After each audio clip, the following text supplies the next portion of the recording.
में आज हम देखेंगे राम मंदिर को लेकर प्रधानमंत्री मोदी ने अपने मंत्रियों को हिदायत दी है कि राम मंदिर पर बेवजह की टिप्पणी से बचा जाए। राम के नाम पर कोई अप्रिय घटना या झड़प ना हो, हर मंत्री अपने क्षेत्र में यह सुनिश्चित करें। सीएम योगी अयोध्या दौरे पर पहुंचे हैं। हनुमानगढ़ी और रामलला के दर्शन सीएम योगी ने किए। मुख्यमंत्री प्राण प्रतिष्ठा को लेकर तैयारियों का जायजा लेंगे। तो वहीं बुलंदशहर में ईडी ने 5 जगहों पर रेड की है और सूत्रों से मिली जानकारी के मुताबिक 2 महिलाओं को ईडी ने हिरासत में भी लिया है। इसके अलावा और भी खबरें होंगी।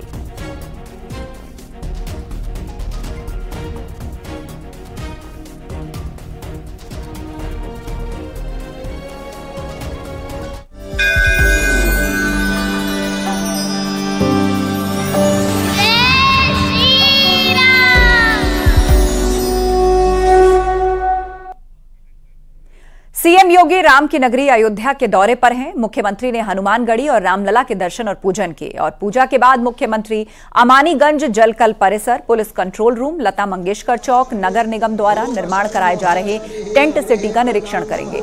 वन विभाग और नगर विकास की प्रदर्शनी का अवलोकन करेंगे। साथ ही विकास कार्य और कानून व्यवस्था की समीक्षा बैठक करेंगे। श्री राम जन्मभूमि तीर्थ क्षेत्र न्यास के पदाधिकारी के साथ सर्किट हाउस में बैठक करेंगे। सीएम योगी संतों से मुलाकात भी करेंगे।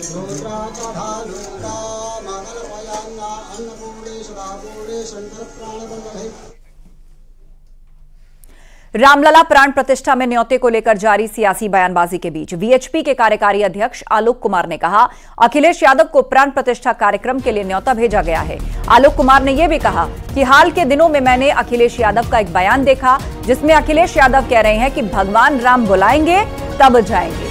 अब देखना है अखिलेश यादव को भगवान राम बुलाते हैं या नहीं।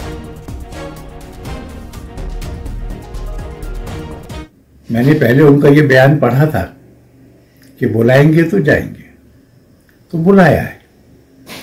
और अब मैंने ये बयान पढ़ा कि राम जी बुलाएंगे तो जाएंगे। तो अब मैं इस बात की उत्सुकता से इंतजार कर रहा हूं कि समाजवादी पार्टी को और उसके अध्यक्ष को राम जी बुलाते हैं या नहीं बुलाते हैं। नहीं बुलाएंगे तो फिर वहां की जनता को भी स्पष्ट हो जाएगा कि राम जी नहीं चाहते। उधर राजधानी लखनऊ में एसपी ऑफिस के बाहर होर्डिंग्स लगाई गई हैं। इस होर्डिंग में लिखा है, आ रहे हैं हमारे आराध्य प्रभु श्री राम। एसपी के पूर्व प्रदेश सचिव आशुतोष सिंह ने ये होर्डिंग्स लगवाई हैं। आ रहे हैं हमारे आराध्य प्रभु श्री राम। ये होर्डिंग समाजवादी पार्टी के पूर्व प्रदेश सचिव आशुतोष मिश्र की तरफ से लगाई गई हैं। माफ कीजिए, आशुतोष सिंह की तरफ से लगवाई गई हैं, जिस पर लिखा है, आ रहे हैं हमारे आराध्य प्रभु श्री राम।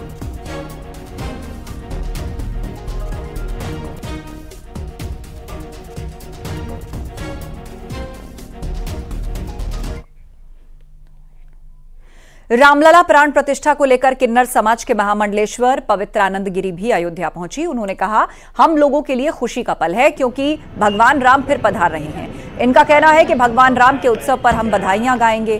उन्होंने लोगों से अपील की, दीप प्रज्वलित करें और घर घर दीपावली मनाएं। महामंडलेश्वर पवित्रानंदन महाराज ने कहा कि हम भगवान के सेवक हैं और ऐसे मौके पर अगर हमें भगवान की प्रतिष्ठा में शामिल होने का मौका मिलता है तो हमसे ज्यादा सौभाग्यशाली कोई नहीं होगा। हर एक जनता, हर एक बच्चा, हर एक यहाँ का नदी का पानी, सब में ये इतना उत्साह है और हमारे लिए ऐतिहासिक दिन है। और त्रेता युग में आए ऐसा हमें यहाँ पे फील हो रहा है, क्योंकि कलियुग तो है कलियुग में तो राम का मंदिर बना है, लेकिन कहीं ना कहीं राम जी के आने के स्वागत में हम सब त्रेता युग को याद कर रहे हैं कि वो तो हमने वो कालखंड देखा नहीं। लड्डू गोपाल की जन्मभूमि मथुरा से श्री राम लला को लड्डू जाएंगे। लड्डुओं के निर्माण में खास मेवा, केसर और मौसम के अनुकूल चीजों का प्रयोग किया जाएगा। ये लड्डू भोग मकर संक्रांति को श्री कृष्ण जन्मभूमि से अयोध्या धाम भेजे जाएंगे। इतना ही नहीं, श्री कृष्ण जन्मभूमि पर विराजमान भगवान श्री केशव देव जी महाराज इस ऐतिहासिक दिवस पर श्री राम रूप धारण कर भक्तों को दर्शन देंगे। ब्रज के कारीगर इस अद्भुत श्रृंगार के निर्माण में लगे हैं। अयोध्या धाम में आयोजित प्राण प्रतिष्ठा उत्सव का श्री कृष्ण जन्मभूमि पर सीधा प्रसारण होगा।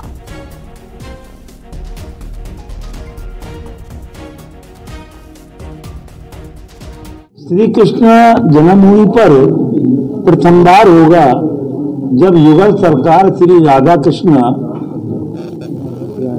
राम और सीता की छवि के रूप में भक्तों को दर्शन देंगे।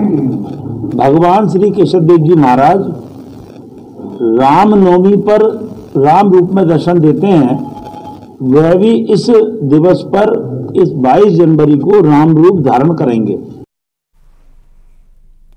रामलला की प्राण प्रतिष्ठा में लखनऊ यूनिवर्सिटी के आचार्य पूजन करवाएंगे। चंपत राय ने प्राच्य संस्कृत विभाग के सहायक आचार्य डॉक्टर श्यामलेश तिवारी को आमंत्रित किया है। 16 जनवरी से शुरू होने वाले प्राण प्रतिष्ठा समारोह में अलग अलग दिन विधि विधान से पूजा करवाएंगे। प्राण प्रतिष्ठा समारोह का मुहूर्त निकालने वाले आचार्य गणेश्वर शास्त्री द्रविड़ और पूजन विधान का नेतृत्व करने वाले आचार्य लक्ष्मीकांत दीक्षित के सुझाव पर उनके नाम को चयनित किया गया।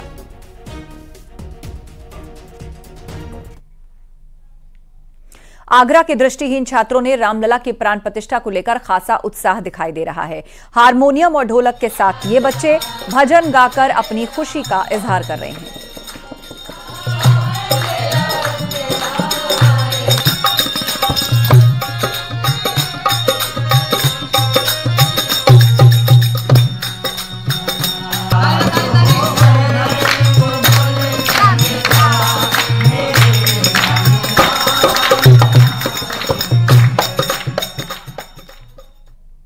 इस बीच रामलला के मुख्य पुजारी आचार्य सत्येंद्र दास ने सोनिया गांधी, राहुल गांधी और मल्लिकार्जुन खड़गे को प्राण प्रतिष्ठा समारोह में न्योता देने को लेकर बड़ा बयान दिया। उन्होंने कहा कि जो लोग राम को काल्पनिक मानते हैं, जो राम के अस्तित्व पर सवाल उठाते थे, ऐसे लोगों को प्राण प्रतिष्ठा में नहीं बुलाया जाना चाहिए। अगर ऐसे लोगों को बुलाया गया तो वो गलत है। देखिए, जो लोग राम को नकार रहे हैं, राम को कह रहे हैं काल्पनिक हैं और सनातन धर्म के निंदा करते हैं, ऐसे लोगों को कभी भी निमंत्रण पत्र नहीं देना चाहिए। जो निमंत्रण पत्र दिया है वो गलत हुआ है, क्योंकि जो राम ही नहीं है, राम का अस्तित्व ही नहीं है, राम काल्पनिक है, तो ऐसे व्यक्ति को बुलाने की जरूरत नहीं है। वाराणसी से अगली खबर, 2 मंजिला मकान के ग्राउंड फ्लोर पर आग लग गई। गैस रिफिलिंग के दौरान यह आग लगी है और आग में 2 लोगों के झुलसने से मौत भी हुई है। मौके पर पहुंची हैं दमकल की गाड़ियां, जिन्होंने आग पर काबू पाया। थाना आदमपुर क्षेत्र के कोयला बाजार का यह पूरा मामला है। तो गैस रिफिलिंग की वजह से यह हादसा हुआ है। आग में झुलसकर 2 लोगों की मौत हो गई है। वाराणसी से खबर, जहां 2 मंजिला मकान में आग लगी, यहां पर गैस रिफिलिंग का काम किया जा रहा था और उसी दौरान आग लग गई। इस आग में झुलसकर 2 लोगों की दर्दनाक मौत हो गई। दमकल की गाड़ियां मौके पर पहुंची और आग बुझाने के काम में जुट गईं। ये 2 मंजिला मकान है जहां पर गैस रिफिलिंग के दौरान आग लग गई और उसकी चपेट में आकर 2 लोगों की झुलसकर मौत हो गई। तो वाराणसी से ये खबर, जहां 2 लोगों की झुलसकर मौत हो गई। एक 2 मंजिला मकान में आग लग गई। यहां पर गैस रिफिलिंग का काम किया जा रहा था और उसी दौरान यह हादसा हुआ है। दमकल की गाड़ियां भी मौके पर पहुंची और आग बुझाने का काम शुरू कर दिया। रवि पांडे से अपडेट लेते हैं। रवि, इस मामले में ताजा अपडेट क्या है?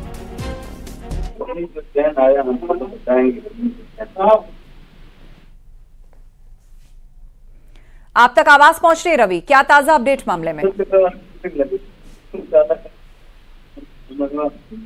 तो लगता है संपर्क नहीं हो पा रहा है, पर तस्वीर आपको दिखा रहे हैं कैसे आसपास के लोगों ने ही वहां से सामान को बाहर निकाला, जली हुई चीजें और मलबे को बाहर फेंका, लेकिन 2 लोग इसकी चपेट में आ गए थे, जिसके चलते उनकी मौत हो गई।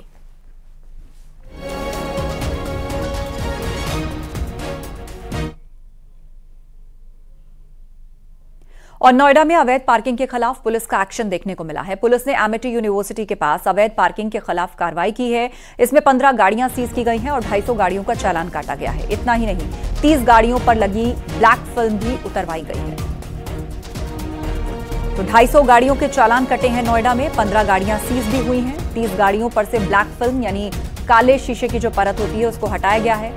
अवैध पार्किंग पर एक्शन हुआ है। एमिटी यूनिवर्सिटी के पास पुलिस की यह कार्रवाई हुई, जहां पर 15 गाड़ियां पुलिस ने जब्त की। 250 गाड़ियों के चालान काटे गए।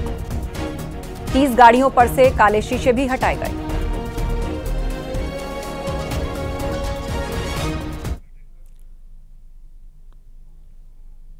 जालौन मेडिकल कॉलेज के जूनियर डॉक्टर्स ने मेडिकल छात्रों के साथ मिलकर जिम में मारपीट की और आरोप के मुताबिक ये लोग कसरत कर रहे थे और उस दौरान उन्होंने 3 लोगों को पीट दिया। जिम के अंदर मारपीट की घटना सीसीटीवी में रिकॉर्ड हो गई है और बताया जा रहा है कि जिम आने वाले एक युवक की 7 दिन पहले मेडिकल कॉलेज के अंदर कार्यरत डॉक्टर से मामूली कहासुनी हुई। तब दोनों पक्षों में बीच बचाव के बाद पूरे मामले को रफा दफा कर दिया गया और उसके बाद एक बार फिर से मेडिकल कॉलेज के जूनियर डॉक्टर्स ने मेडिकल छात्रों के साथ मिलकर जिम पर धावा बोल दिया। जूनियर डॉक्टर और मेडिकल छात्रों के बवाल किए जाने की सूचना सीओ कई थानों की फोर्स के साथ मौके पर पहुंचे। पुलिस ने पीड़ित युवकों की शिकायत पर मामला दर्ज किया और आगे की कार्रवाई शुरू कर दी।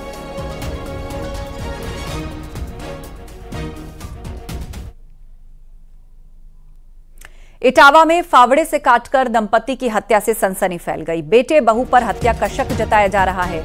इकदिल इलाके की यह वारदात है और उस घटना के बाद परिवार के दूसरे लोग फरार हैं। सीओ सिटी भारी पुलिस बल के साथ मौके पर पहुंचकर जांच में जुट गए हैं। जांच में मदद के लिए फोरेंसिक टीम भी मौके वारदात पर पहुंचकर गहनता से जांच में जुटी है और बताया जा रहा है कि आसाराम ने 2 शादियां की हैं। पहली पत्नी गांव में रहती है। करीब 15 दिन पहले आसाराम अपनी दूसरी पत्नी के साथ गांव पहुंचे और कहा जा रहा है कि उनके पास 12 बीघा जमीन थी। इनमें से काफी जमीन वो पहले ही बेच चुके थे और इस बार फिर 5 बीघा जमीन बेचने आए थे।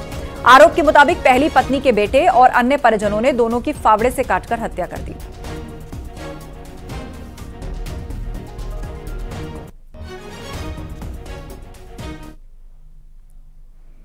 और बहराइच में सरकारी जमीन पर बन रहे घर को बुलडोजर चलाकर निर्माण को ध्वस्त किया गया। मोतीपुर तहसील इलाके में यह कार्रवाई की गई। आरोप के मुताबिक सरकारी जमीन पर अवैध कब्जा कर घर बनाया जा रहा था। इस ग्रामीण की शिकायत पर तहसीलदार ने मामले की जांच कराकर एंटी भू माफिया कानून के तहत कार्रवाई करते हुए निर्माणाधीन मकान पर बुलडोजर चलाकर निर्माण को ध्वस्त किया।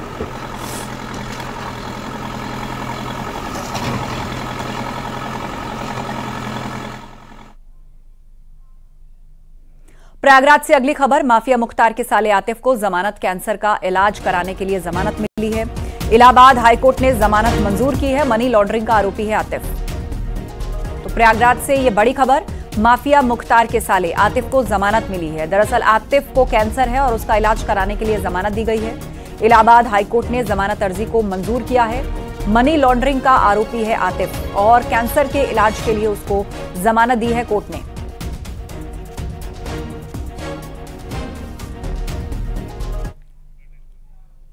और वक्त एक ब्रेक का। जल्द लौटेंगे कुछ और खबरों के साथ।